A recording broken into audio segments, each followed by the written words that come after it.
इतने में उनके कमरे में सिमरन की सास कमला आ जाती है। अरे बच्चों, ये क्या कर रहे हो? कम से कम दरवाजा तो बंद कर लेते। माँ ऐसा कुछ नहीं है, वो तो बस हम टकरा गए थे। कोई नहीं बच्चों, अभी तो तुम्हारे दिन है खेलने कूदने के। चलो अच्छा, अब तुम दोनों फ्रेश होकर नीचे आ जाओ, खाना लग गया है टेबल पर। माँ जी मुझे माफ कर दीजिए, मेरी आंखें नहीं खुली। कोई बात नहीं बेटी, मैं समझती हूँ, शादी की थकान होगी अभी शरीर में।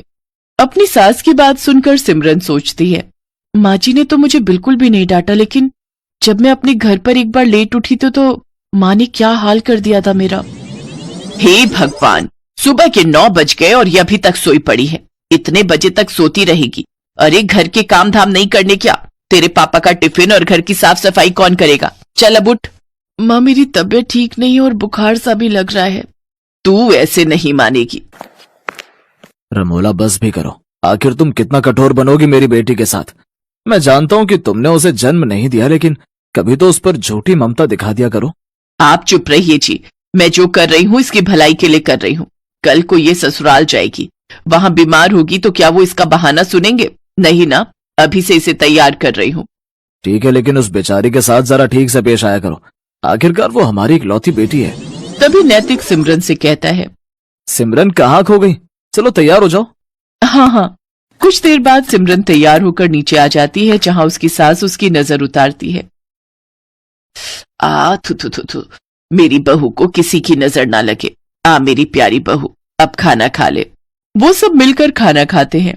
फिर सिमरन प्लेट उठाने लगती है तो उसके हाथ से एक प्लेट नीचे गिर जाती है और टूट जाती है। अब माँ जी मुझे माफ कर दीजिए, वो मैं कोई बात नहीं बहू। अरे क्या हुआ बहू, तू इतना घबरा क्यों रही है? कुछ भी तो नहीं हुआ। बर्तन है, टूट गया तो क्या दूसरा आ जाएगा? नहीं नहीं माँ जी, वो मैं सचमुच, मुझे माफ कर दीजिए। मैं बहुत गड़बड़ करती हूँ, मुझे मत जलाइए, मत मारिए। करम जली, तूने ये नया कप तोड़ दिया, मेरा नुकसान कर दिया। अब देख मैं क्या करती हूँ। रमोला चूल्हे में से गरम लकड़ी निकालकर सिमरन के हाथ पर लगा देती है। सिमरन जोर जोर से चिल्लाती है, मत जलाइए मुझे, मत जलाइए। नैतिक जल्दी से सिमरन को गले से लगा लेता है। क्या हुआ? कौन जला रहा है तुम्हें? बहू क्या हुआ मुझे बता। माँ जी एक बार मुझसे ऐसे किसी का कप टूट गया था तो उसने मुझे जला दिया था। लेकिन हम तुझे ऐसी कोई सजा नहीं देंगे। तू मेरे पास आ और मेरे गले लग जा। मेरी बच्ची, यूं घबराते नहीं। ऐसे ही दिन गुजरते हैं। कमला अपनी बहू को बहुत प्यार करती थी।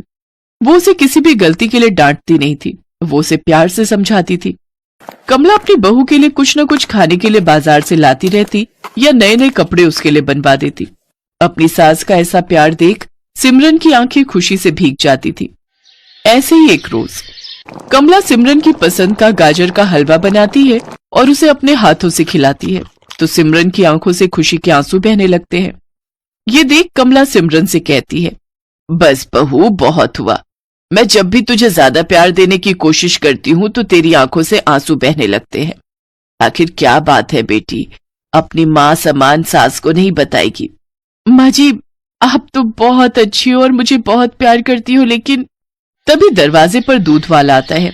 सिमरन को देखकर उसकी नजर उस पर फिसल जाती है और वो उसका हाथ पकड़ लेता है। छोड़ो छोड़ो मुझे, छोड़ो। एकदम मलाई की तरह मखमली हो तुम तो। तभी कमला भी वहां आ जाती है और उसे देखकर दूध वाला कहता है, माँ जी देखो ना, आपकी बहू मेरा हाथ पकड़ रही है। कमला जोरदार थप्पड़ उस दूध वाले को मारती है। नास पिटे, तू मेरी बहू पर इल्जाम लगाएगा, उसे छेड़ेगा, ये ले। कमला उसे मारकर वहां से भगा देती है।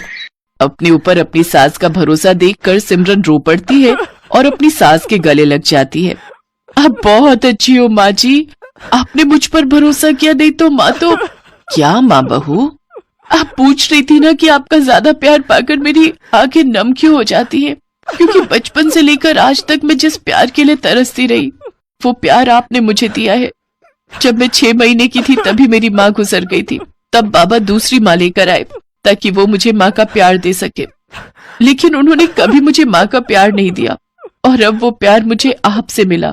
जैसे आज दूध वाले ने हरकत की, ऐसे एक बार मेरे यहाँ के दूध वाले ने मेरे साथ की थी, लेकिन माँ ने उसे गलत ठहराने की जगह मुझे गलत समझा।